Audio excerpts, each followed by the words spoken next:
सध्या संपूर्ण भारतात नितीन गडकरी यांची चर्चा रंगत आहे। पण ही चर्चा त्यांच्या नव्या घोषणेमुळे किंवा कामगिरीमुळे नाही, तर त्यांच्यावर होत असलेल्या गंभीर आरोपांमुळे आहे। एकेकाळी विकास पुरुष म्हणून गौरवले जाणारे, जनतेचे लाडके मंत्री म्हणून ओळखले जाणारे नितीन गडकरी आज सोशल मीडियाच्या टीकेच्या केंद्रस्थानी आले आहेत। या सगळ्या वादाची सुरुवात झाली E20 पेट्रोलपासून। सरकारने मोठ्या धडाक्यात हे धोरण आणलं। पेट्रोल स्वस्त होईल, शेतकऱ्यांना ऊस मक्याला नवा बाजारपेठ मिळेल, देशाचं परकीय चलन वाचेल आणि पर्यावरणपूरक इंधन वापरात येईल। पण वास्तवात चित्र उलट दिसू लागलं। गाड्यांच्या इंजिनमध्ये बिघाड होणे, मेंटेनन्सचा खर्च प्रचंड वाढणे आणि जुन्या वाहनधारकांना त्यांच्या वाहनांबद्दल काळजी वाटणे, या सगळ्यांमुळे सामान्य जनतेला दिलासा मिळण्याऐवजी ताणच वाढला आहे। पेट्रोलचे दर कमी झाले नाहीत, शेतकऱ्यांना योग्य भाव मिळाला नाही, पण उलाढाल मात्र वाढली, ती म्हणजे इथेनॉल कंपन्यांची। इथेच नावं पुढे आली नितीन गडकरी यांच्या दोन्ही मुलांची।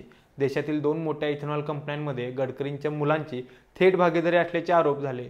या कंपन्यांनी काही वर्षात शेकडो कोटींचा व्यवसाय उभा केला आणि त्याचवेळी सरकारने इथेनॉलला प्रोत्साहन देणारी धोरणं आणली। म्हणजे ज्या धोरणांचा फायदा शेतकऱ्यांना, देशाला आणि सामान्य वाहन चालकांना व्हायला हवा होता, तो सरळ गडकरींच्या कुटुंबाकडे वळला। शेतकरी अजूनही कारखान्यांकडे पैशासाठी धाव घेत आहेत, वाहनधारक अजूनही गॅरेजच्या फेऱ्या मारत आहेत, पण गडकरींच्या कुटुंबाशी संबंधित कंपन्या मात्र उंच उंच भरारी घेत आहेत। यावरून समाजसेविका अंजली दमानिया यांनी सोशल मीडियावर आकडेवारीसह गडकरींच्यावर थेट आरोप केले आहेत। गडकरी यांनी आपल्या पदाचा गैरवापर करून कुटुंबातील व्यक्तींचा फायदा करून दिला आहे। याच मुद्द्यावर काँग्रेसचे नेते पवन खेरा यांनी देखील हल्लाबोल करत गडकरींच्या मुलांच्या कंपन्यांची वेगाने झालेली प्रगती दाखवणारे दस्तऐवज माध्यमांसमोर ठेवले। त्यांनी थेट मागणी केली, गडकरी यांनी नैतिक जबाबदारी स्वीकारून तात्काळ राजीनामा द्यावा। यामुळे जनतेमध्ये एक मोठा प्रश्न निर्माण झाला आहे। गेल्या 10 वर्षापासून काम करणारे मंत्री, विकास पुरुष, नवा भारत घडवणारे नेते म्हणून ज्यांची प्रतिमा होते, तेच नितीन गडकरी आता इतर राजकारण्यांसारखे स्वतःच्या कुटुंबाच्या फायद्यासाठी निर्णय घेत आहेत का? याच वेळी दुसरा धक्का बसला, तो म्हणजे महामार्ग प्रकल्पांच्या गुणवत्तेमुळे। नुकत्याच झालेल्या मान्सूनमध्ये गडकरींचे अनेक महत्त्वाकांक्षी प्रकल्प उघडे पडले।